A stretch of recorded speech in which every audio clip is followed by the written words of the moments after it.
छत्तीसगढ़ के कोरिया जिले के बैकुंठपुर थाना क्षेत्र के मोदीपारा गांव में 25 वर्षीय युवक मनोज दास की लाश उनके घर पर पाई गई। शव के सिर पर गंभीर जख्म के निशान है, जिससे मामला संदिग्ध लग रहा है। घटना की सूचना पर पुलिस ने घटनास्थल पर पहुंचकर शव का पंचनामा किया और पोस्टमार्टम के लिए भेज दिया। पुलिस मामले की जांच कर रही है और जल्दी अधिक जानकारी जारी करने की संभावना है। दुर्ग जिले के मोहन नगर थाना क्षेत्र में बीती रात बुलेट बाइक के ओवरब्रिज डिवाइडर से टकराने से एक युवक की मौत हो गई, जबकि दूसरा गंभीर रूप से घायल हो गया है। मृतक की पहचान विवेक उमरे और घायल युवक संगीत साहू के रूप में हुई है। दोनों शंकर नगर के निवासी हैं। घायल युवक को जिला अस्पताल में भर्ती कराया गया है। पुलिस मामले की जांच कर रही है। छत्तीसगढ़ के पंखाजूर अंचल में अवैध ट्रैक्टर ट्रॉली निर्माण का धंधा तेजी से फैल रहा है, जिससे शासन को लाखों रुपए का राजस्व नुकसान हो रहा है। पंखाजूर के छोटे कस्बों में वेल्डिंग दुकानों पर फर्जी ट्रैक्टर ट्रॉलियां बनाई जा रही हैं और किसानों को धोखे में रखकर बेची जा रही हैं। इन दुकानदारों का परिवहन विभाग में पंजीकरण भी नहीं है। नियमों के उल्लंघन के कारण दुर्घटनाओं का खतरा बढ़ गया है, लेकिन प्रशासन और परिवहन विभाग इस पर कार्रवाई नहीं कर रहे हैं। देखिए, ये अवैध ट्रॉली निर्माण की बात जो हो रही है, अभी तक हमारे पास में पंखाजूर पुलिस के पास में इस प्रकार का कोई भी शिकायत प्राप्त नहीं हुआ था। अभी हमारे संज्ञान में यह बात आई है तो हम जरूर जिला प्रशासन व आरटीओ से चर्चा करके जो भी उचित वैधानिक कार्रवाई होगी वो जरूर करेंगे। छत्तीसगढ़ राज्य के 2897 बीएड प्रशिक्षित सहायक शिक्षकों का भविष्य संकट में है, क्योंकि उच्च न्यायालय के आदेश के बाद उनकी सेवाएं 30 दिसंबर 2024 से समाप्त होने की प्रक्रिया शुरू हो गई है। ये शिक्षक 2023 में लोक शिक्षण संचालनालय द्वारा चयनित हुए थे और दूर दराज क्षेत्रों में सेवाएं दे रहे थे। उनकी मुख्य मांग है कि बीएड प्रशिक्षित शिक्षकों को समायोजन समिति में शामिल किया जाए और उनकी सेवाएं जारी रखी जाएं। 19 दिसंबर से वे अनिश्चितकालीन धरने पर हैं। मेरा नाम निशांत वर्मा है। मैं बीएड प्रशिक्षित सहायक शिक्षक था।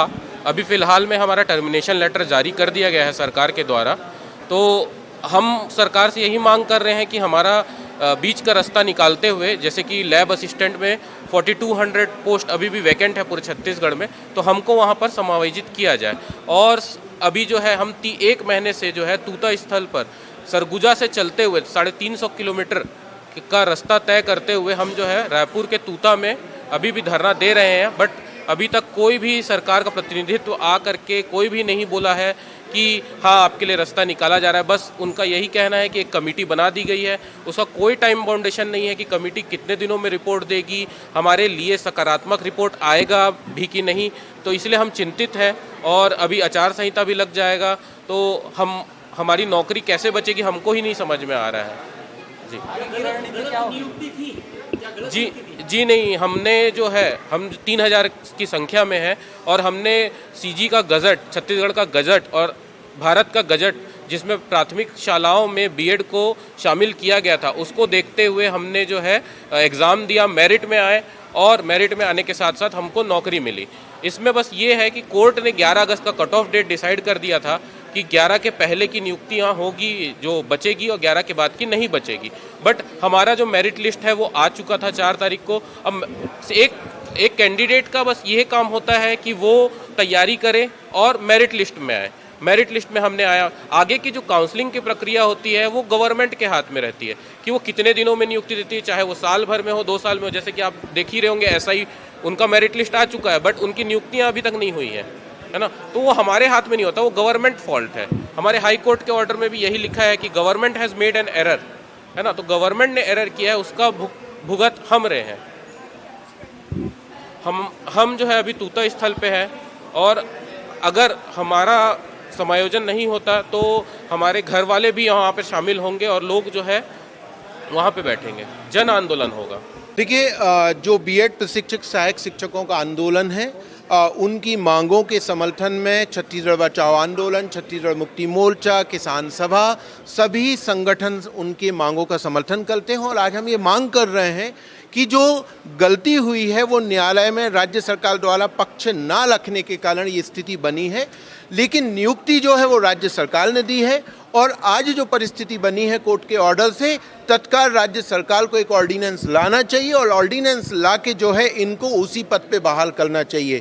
यदि आप उस पद पे बहाल नहीं कर रहे हैं तो उसी के समकक्ष अन्य पद पे उनको समायोजित किया जाए, ये हमारी शासन से मांग है। आपने कमेटी बनाई है, वो समय बाउंड नहीं है, कब रिपोर्ट आएगी? आज लोगों के सामने आज गंभीर रोजगार का संकट, और उससे बड़ा संकट है कि जो छत्तीसगढ़ के स्कूल हैं, 3000 स्कूल में छत्तीसगढ़ के अंदर आज देखेंगे कि 35,000 शिक्षकों की कमी है। उसमें 3,000 शिक्षकों को और आप माइनस कर दीजिए तो क्या हाल है शिक्षा व्यवस्था का। ये तमाम शिक्षक जो हैं वो आदिवासी इलाकों में शिक्षा दे रहे थे, बस्तर से लेकर सरगुजा तक। तो इस मामले में सरकार शीघ्र हस्तक्षेप करके और इनको न्याय दे और इनको जो है उसी पद पे वापस बहाल करी, हमारी मांग है। और छत्तीसगढ़ बचाओ आंदोलन और तमाम आंदोलन के साथ ही इनकी मांगों पर हम समर्थन करते हैं और आंदोलन में भी हम पूरे तरीके से इनके साथ हैं। देखिए, निश्चित तौर पे आंदोलन किस स्वरूप में होगा ये बीएड प्रशिक्षक जो युवा हैं, जो शिक्षक थे, वो करेंगे। जो भी वो रूपरेखा तय करेंगे उसमें हमारा समर्थन रहेगा। लेकिन हाँ, हमारे जल जंगल जमीन के मुद्दों को लेकर, जितने भी किसानों के, आदिवासियों के सवालों को लेकर जो आंदोलन चल रहे हैं, उस हर मंच पे हम इन साथियों की मांगों को रखेंगे, इनके मुद्दों को उठाएंगे।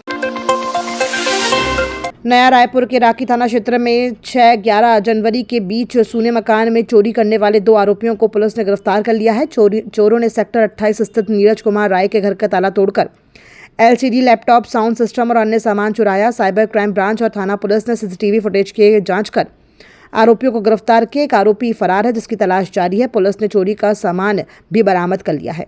28 में एक राय के द्वारा प्रार्थी है, उसके द्वारा आकर के रिपोर्ट लिखाया गया कि वो घर से जब बाहर गया था, इस दौरान उसके घर में जो डेली यूज़ का जो चीज़ें हैं, जिसमें टीवी, साउंड सिस्टम, अलग अलग जो किचन के सामान है, उसके लगभग मूल्य 80,000 रुपये की चोरी हुई है। जिसकी सूचना पर थाना राखी में अपराध पंजीबद्ध किया गया था।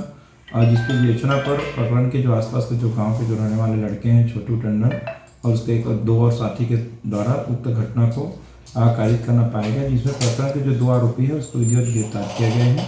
प्रकरण में एक अन्य आरोपी है जिसको आने वाले समय में गिरफ्तार की कार्रवाई की जाएगी और उनके कब्जे से जो चोरी के सामान है बरामद कर लिया गया। राजधानी के आरंग थाना क्षेत्र में 6 जनवरी 2025 को पत्नी दशोदा साहू की हत्या करने वाले आरोपी पति शेखर साहू को पुलिस ने गिरफ्तार कर लिया है।